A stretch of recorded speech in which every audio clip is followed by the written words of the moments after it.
I'm joined in the studio tonight with Laura from The Fall of Eve. Welcome back to the studio. Thank you very much. Lovely to be here. Now, Laura, I've got to ask, what happened to Michael?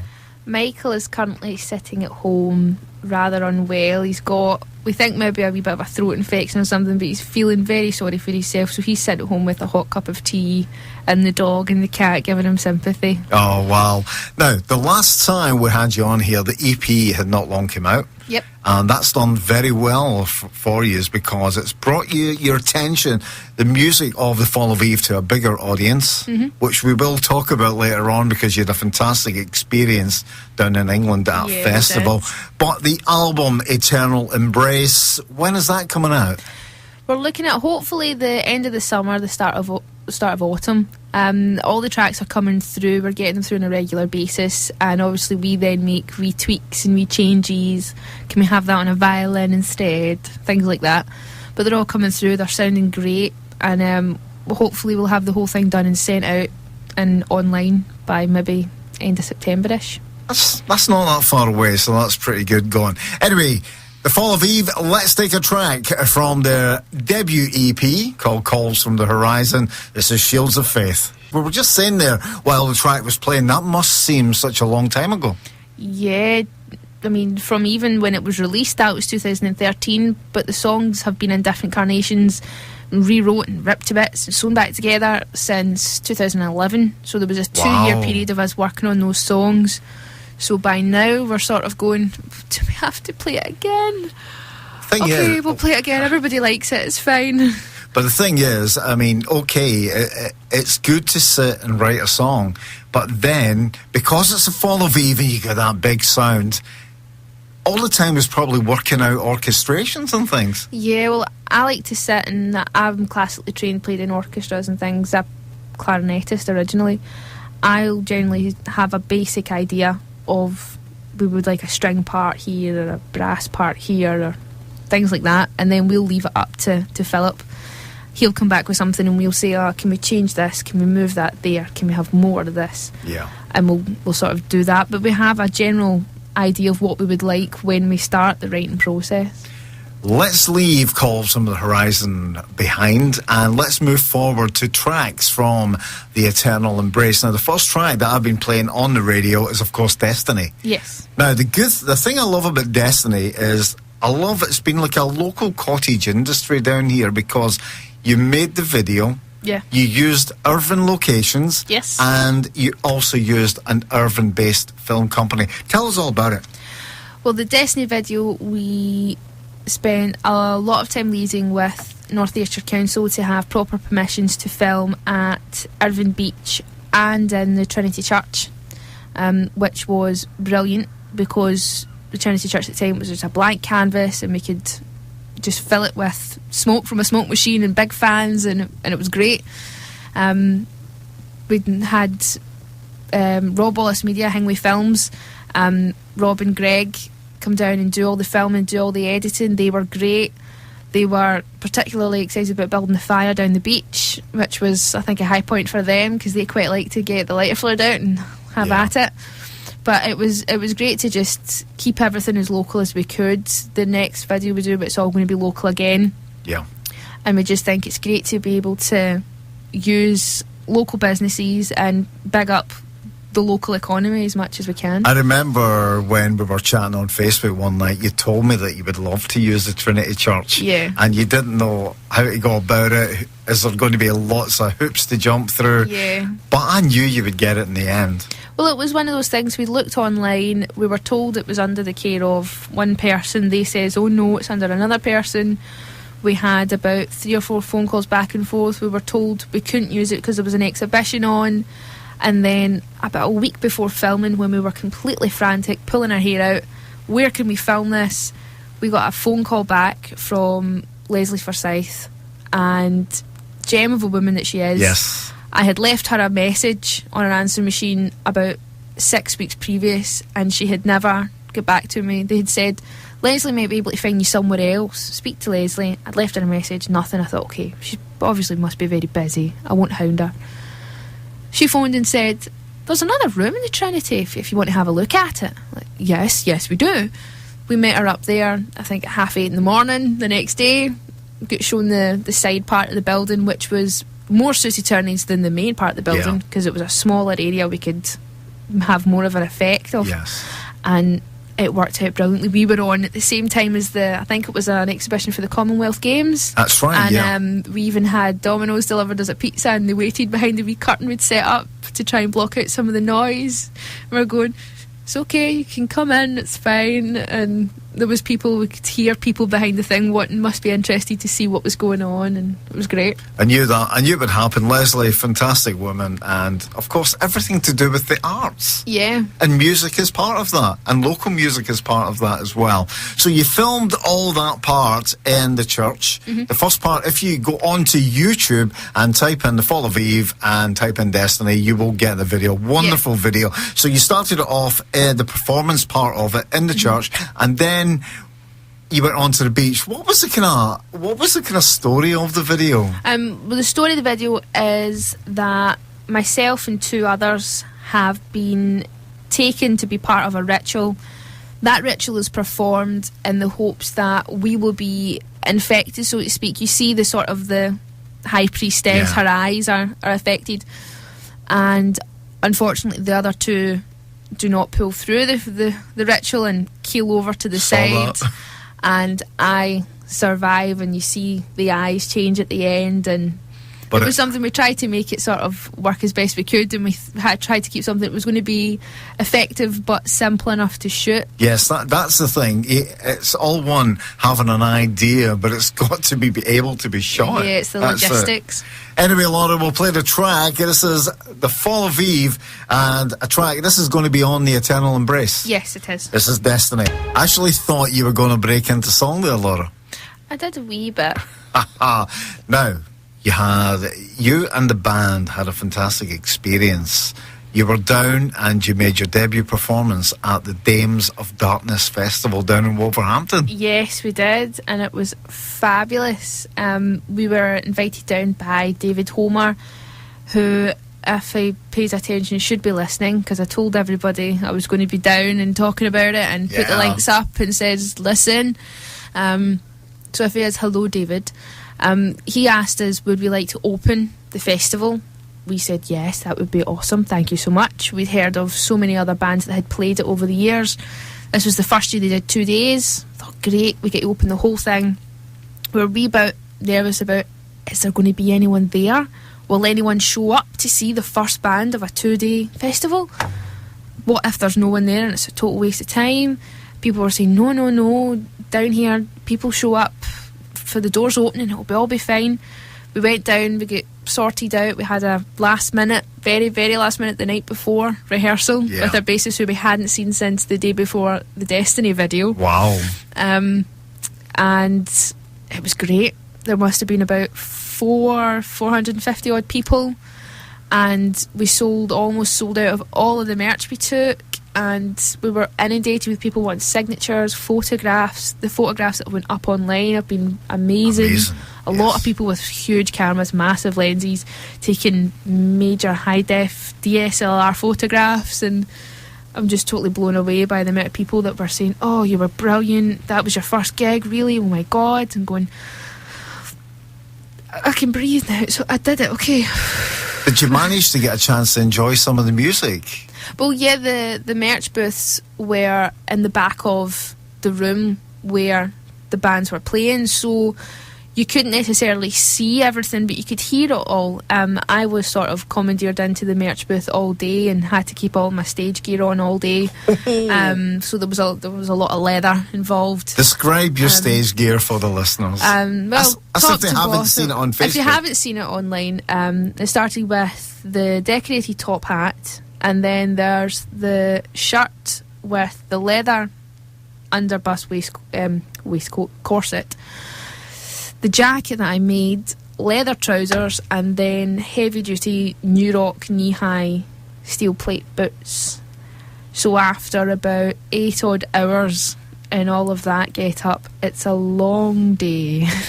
But loads of people wanted photographs with me, and I thought, I can't go and change into jeans and a t-shirt and take the makeup off and all that stuff and walk about. I need to keep the look going, and I was one bit with my cane and the whole thing. It was great. When you're on stage performing, and were you looking at the audience to see reactions, or is it a case of when you're on stage, Laura becomes Evangeline and you're just concentrating on everything you're doing? Well, I try to sort of interact with people as much as I can bring myself to do it without completely freaking out at the nervousness of it.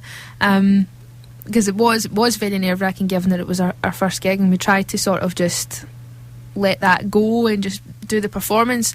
And it was one of the reasons why I had the cane, was that it gave me something to do with my hands. I wasn't wondering where to put my hands. I had a thing, and I pointed at people with it and threw it in the air and all that sort of thing. And you could see some people's faces, but a lot of the time there was just lots of flashes of lens. Yeah. Flashes from cameras. There is a couple of videos on YouTube have come up. Good video of Destiny. Yeah, we were quite surprised. We weren't expecting videos. We had expected the photos because of all the flashes, but we hadn't really expected videos of us. Just hadn't been something we'd thought of, and we were going, oh look, let's put a video up of us playing. We're totally we can see it from their perspective. Yeah. A fantastic experience for the band. Does that make you say we want some more of this? Oh yes, definitely. There's a couple of bigger female fronted festivals which are based in the mainland of Europe, which we would love to play. One was unfortunately already confirmed their entire their whole lineup. So that was unfortunate. But the other one is actually taking a year off this year. They're not having one this year. Female Metal Voices Fest. Yes, I've heard of that, which, I don't know, maybe in Flemish, it's in Belgium, so maybe in Flemish or something the name's a bit catchier, but Female Metal Voices Fest. And I think the organiser from one of them was there. We were told he was there, and he says if they like you, they'll be in touch with you. Yeah. So we're hoping that they're taking a year off, and they're asking about who would you like to see next year. And we keep seeing people every now and again, our name comes up, people saying get the Fall of Eve to play, and I'm going yes, get the Fall of Eve. The Fall of Eve will come to Belgium, don't you worry, we will come to Belgium. Anyway, we have an exclusive play of a track from the Eternal Embrace, or just Eternal Embrace. Tell me about Forgotten, because it's just really you and piano. Yeah, Forgotten is sort of the token ballad track. We had written Forgotten originally with a guitar and all the rest of the stuff, but as time went on we thought it needed just less and less, and it could be more and more stripped back.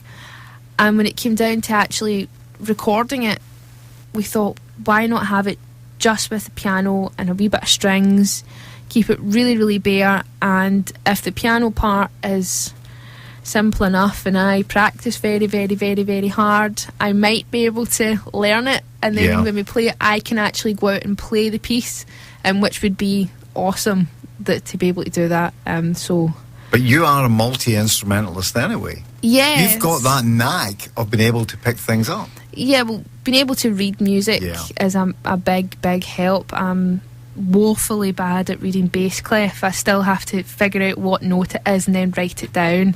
But I will get better. Michael just got me a new keyboard. I've not had one for a really long time, so I can sit and practice. Yeah. A radio exclusive there from the album Eternal Embrace.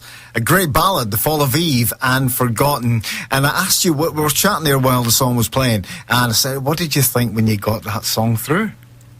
We were totally blown away. We had sort of given Philip free rein. As long as it's piano and strings, we're happy. And that's what we got back, and we haven't. That's it, without any changes whatsoever. We're thinking of adding a wee tinkly piece during the bridge, but other than that, that's what's going to be on the album, and we could not be happier with it. Actually dying to hear the whole album, so and right, let's look forward a wee bit. Album hopefully out at the end of summer, beginning of autumn. You're looking tentatively at the end of September. Yep. What then is going to happen for the Fall of Eve? Oh, well, hopefully we will have an album launch event of some description, whether that's a gig or an event with other bands, or whether we possibly go on tour. At the minute we're majorly focused on the next video shoot, which has sort of been all-consuming. Our shoot date is the 4th of July, so it's very, very fast approaching. That's next Saturday. Yes, it is. Yes. Locations all sorted? Yes, locations are all sorted. Can you tell me? It's I'm not even sure how to say where it is. It's near where the Gales and the golf club are. Yeah, I know where you are. Yeah. There's a bit down there where you can go walking, and there's a sort of open expanse, and there's a lot of what looks like dead wood. Yes, I know exactly where you are. And yeah. it's all twisted and gnarly. A lot of it's going to be filmed there. The story involves 2 incarnations of the same person and a third. We're calling it the creature at the minute. And then there's also another character that gets brought to life. And it's all, there's no performance footage. It's supposed to be more of a sort of a short film. But we're having that, and then the woods in Shilton Wildlife, I think it is, Wildlife Reserve. Yes. Small bit of it's going to be right in the trees in there, really dark and dense, and hopefully sort of scary if we can pull it off. I love that, sort of scary. If we can pull it off, if it doesn't look totally ridiculous, and if it's not sun blazing and we have to try and dull the light down, and although I hope it's not too cold, because I will be very, very cold. Of course, the song that you're talking about that you're making the video for is, of course, The Devil Never Sleeps. Yes. But before we play it, tell everybody how they can find out about the Fall of Eve. You can find the Fall of Eve on Facebook. We have a Facebook page, which is facebook.com/The Fall of Eve Music. That same suffix is used for our YouTube channel, The Fall of Eve Music. We're also on Twitter under Evangeline_TFOE, The Fall of Eve. I think it's also the same for Instagram and a few other bits and bobs. We're all over the place. Do you have like a SoundCloud page, Bandcamp page kind of thing? Yeah. I don't think we don't have a SoundCloud. No. The EP, all of the tracks from the EP are on YouTube to be able to be listened to. The tracks that don't have official videos that's just the album art. Yes. But they're all on there to listen to for free. It can be downloaded on iTunes, Xbox Music, Amazon Music, Blinkbox, Nokia Music, and all these sort of other music retailers. I think when the album comes out and people get a hold of the album and they haven't got the EP, I think you'll find this rush of people hoping to either get a hard copy of the EP or actually get now the download of it. Yeah, well, we're really surprised that we get back reports every so many months or weeks that tells us where has been selling the best, what month has been doing the best, how much we've made since we last got a report. And we've found that out of the top 10 months, almost all of them have been from the end of 2014 and 2015. We did more than double in November 2014 than we did the month that the EP was released. Yeah. And it's been getting more and more sales as time's been going on. That's it's good. not been dwindling away, which is it's great. Been a gradual increase. Yeah. Which goes to show people are hearing the music and downloading the music and hopefully buying the physical product as well. Hopefully, yes. But it must have been a blast down at Dames of Darkness Festival, and all that merch just went. Yeah, literally within the space of a few hours, we went through 100 copies of the EP. I don't know how many times I signed my name. I was asked to sign guitar plates. I was asked to sign. Someone got me to hold up a Shaun the Sheep bag for a photograph. I'm assuming this bag must go to many, many gigs and be photographed. It must be very symbolic. There must be a collection of photographs. Of course. And all these things. And I made broken glass cupcakes, which were chocolate cupcakes with vanilla icing, and then I melted sugar, which is very, very dangerous. If you don't know what you're doing, do not try this at home. General disclaimer. Yeah. Poured out onto baking paper, let to set hard, and then shattered, and then the broken pieces put into the icing, and then raspberry sauce, and it just looks like the most metal cupcake you could conceive. All of them went. I loved it. The last time you were down, you brought chocolates. Yes, they were lovely. They were lovely. Very and today good. you brought T-shirts. Never come empty-handed. Fantastic. Anyway, we'll talk in a bit, but here's the track, The Fall of Eve, and the video. I mean, what's the timescale for the video? I mean, when do you think it'll be out there for people to see? I think if we're shooting on the 4th of July, we should be maybe, if I'm not ambitious about it and be more on the realistic side, call it maybe 4 weeks after that, to have it all done. And then once we get everything back, it will be uploaded straight onto our YouTube channel. Fantastic. Fall of Eve, The Devil Never Sleeps. And of course, we'll look forward to the video from that as well, Laura. Yes, hopefully everybody enjoys it. I've got to ask, what's it like walking down the mall, walking down the bridge gate, and all of a sudden you look up at a big screen and your video comes on for Destiny? It's sort of surreal. We went down specifically to watch the very first time it was going to be on, and we stood at the top of the stairs at the Trinity Church. We watched it, and for some bizarre reason, I've never seen so few people in front of the mall on a Saturday afternoon in the sunshine, but there you go. Fall of Eve has scared them all away. Yes. They played us actually a couple of times on a loop, and after that they said, we're going to set up this music playlist, would you be happy with us adding your video? We said, of course, that would be brilliant. And now we get messages from people that know Michael, especially because all his family's from around here.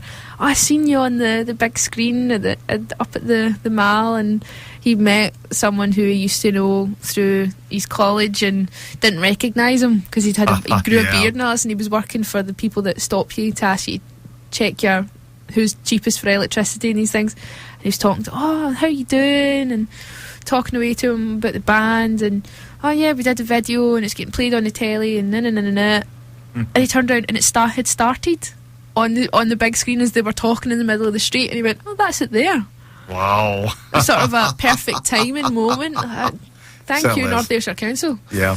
Laura, it's been a pleasure to have you in the studio today. I hope Michael gets well soon. Yes, hopefully. Hi, Michael. Hello, Michael. You better be listening. I hope you've not fell asleep. Anyway, Laura, I look forward to the album coming out, and we'll get you both in and we'll chat about the album and showcase some tracks from it as well. Sounds good. Can't Anyway, wait. Laura, from The Fall of Eve, wish you all the best for the Cheers. future.